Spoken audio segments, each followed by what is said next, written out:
টানা ৪ দিনের ভারী বর্ষণে রাঙামাটির বাঘাইছড়ি ও লংগদু উপজেলার বিস্তীর্ণ নির্মাঞ্চল পানির নিচে তলিয়ে গেছে। পানিবন্দী হয়ে পড়েছেন পর্যটকসহ প্রায় ১.৫ মানুষ। অনেক এলাকায় বাড়িঘর, ফসলি জমি ও সড়ক প্লাবিত হয়ে জনজীবন স্থবির হয়ে পড়েছে। অন্যদিকে খাগড়াছড়ির বন্যা পরিস্থিতি এখনও তেমন উন্নয়ন হয়নি। থেমে থেমে ভারী বৃষ্টিপাত অব্যাহত থাকায় জেলার সার্বিক পরিস্থিতি অপরিবর্তিত রয়েছে। এখনও খাগড়াছড়ি, রাঙামাটি, খাগড়াছড়ি, মহালছড়ি এবং দীঘি নালার সঙ্গে সাজেক ও লংগদু সড়ক যোগাযোগ বিচ্ছিন্ন রয়েছে। ৫-৬ দিনের টানা ভারী বর্ষণে আমাদের খাগড়াছড়ি জেলার দীঘিনালা উপজেলার মেরিং ইউনিয়নে অবস্থা খুবই নাজুক। নিম্নাঞ্চলগুলো তলিয়ে গিয়েছে।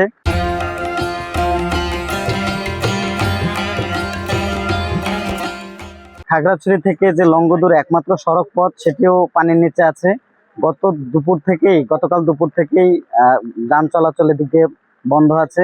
তো এদিকে নৌকা দিয়ে চলাচল করতে হচ্ছে। এদিকে যে মানুষের আবাদি জমিগুলো ছিল সেগুলো তুলে গিয়েছে। টানা ভারী বর্ষণের কারণে আমাদের এই অঞ্চল পানিতে প্লাবিত হয়ে অনেক পরিবার পানিবন্দী। ইতিমধ্যে অনেকে আমরা আশ্রয় কেন্দ্রে আশ্রয় নিয়েছি। আমাদের জনজীবন খুবই দুর্ভোগে আছে। আমাদের ফসলি জমিনগুলো পানিতে প্লাবিত হয়ে নষ্ট হয়ে যাচ্ছে। টানা বৃষ্টিতে ধসে পড়েছে পাহাড়, ভেঙে যাচ্ছে ঘরবাড়ি। নিরাপত্তার জন্য অনেকেই আশ্রয় কেন্দ্রে ছুটছেন। এরই মধ্যে রাঙামাটি, চট্টগ্রাম, ঘাগড়া, বড়ইছড়ি, বাঙ্গালহালিয়া, রাজস্থলী, কাপ্তাই লেক, আসাম বস্তি সড়ক সহ অন্তত 16টি স্থানে ক্ষয়ক্ষতি হয়েছে। ১ নম্বর হাদাছড়া পথ বিচ্ছিন্ন হয়ে গেছে। 1 নম্বর পথ বিচ্ছিন্ন হয়ে গেছে। ওইখানে মানুষ চলাচল করতে পারতেছে না, ভোট দিয়ে চলাফেরা করতেছে। পাশাপাশি অনেক নিচু এলাকার জমি যারা ধান করছিল বা অন্যান্য ফসল করছিল, সব ধরনের ফসলই ডুবে গেছে। গত 3 দিন ধরে আমাদের এখানে মেরং ইউনিয়নে পানিতে ডুবে গেছে।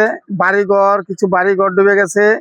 আবার মেরং আশ্রয় কেন্দ্র, এই বাড়িঘরের লোকজন আশ্রয় কেন্দ্রে গেছে।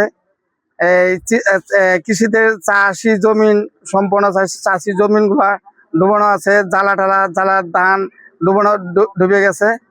খুবই আমরা পরিস্থিতি ভয়ঙ্করে আমরা বর্তমানে আছি আর কি।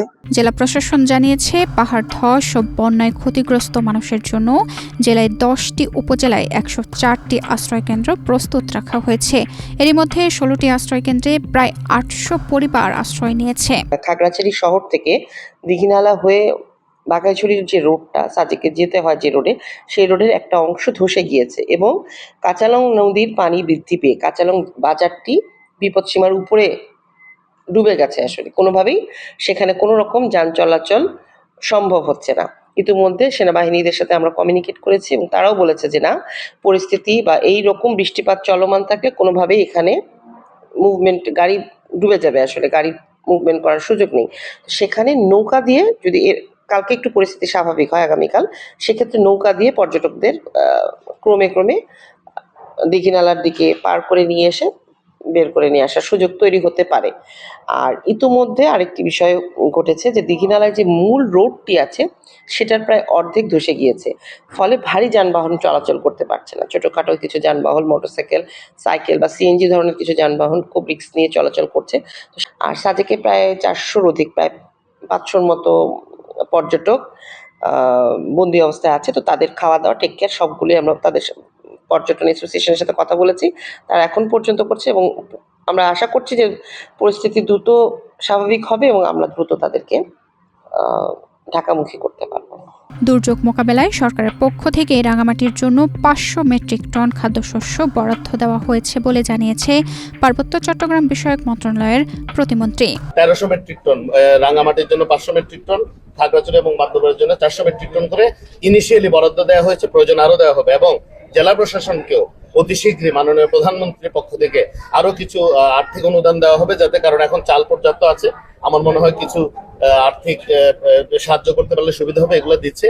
এবং এটা যে স্থায়ী সমাধান, এই জন্য আমাদের সরকার, আমাদের পার্বত্য চট্টগ্রাম বিষয়ক মন্ত্রণালয় ঐকান্তিক প্রচেষ্টায় কাজ করছে। এদিকে আবহাওয়া অফিস ভূমিধসের বিষয়ে সতর্কতা জারি করেছে।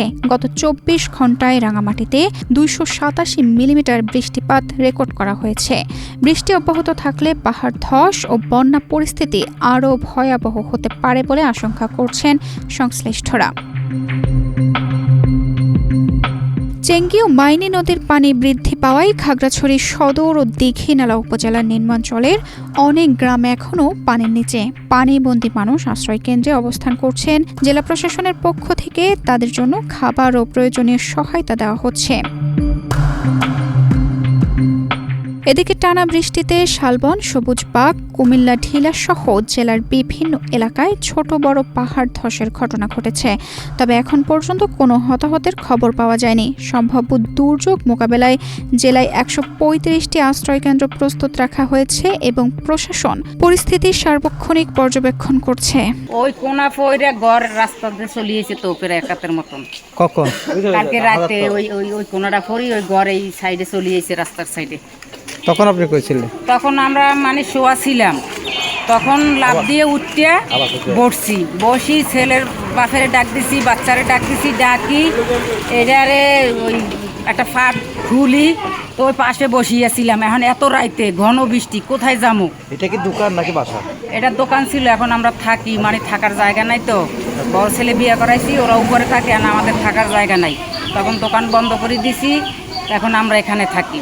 আস্তে আস্তে বৃষ্টি হচ্ছে তো, এটা একদিন বৃষ্টি হলে অত পাহাড় ভাঙে না, কিন্তু এক সপ্তাহ লাগাতার যখন বৃষ্টি হচ্ছে পাহাড় তো অবশ্যই ভাঙবে। তানজিদা রহমান, ইনায়া, বাংলাদেশ প্রতিদিন।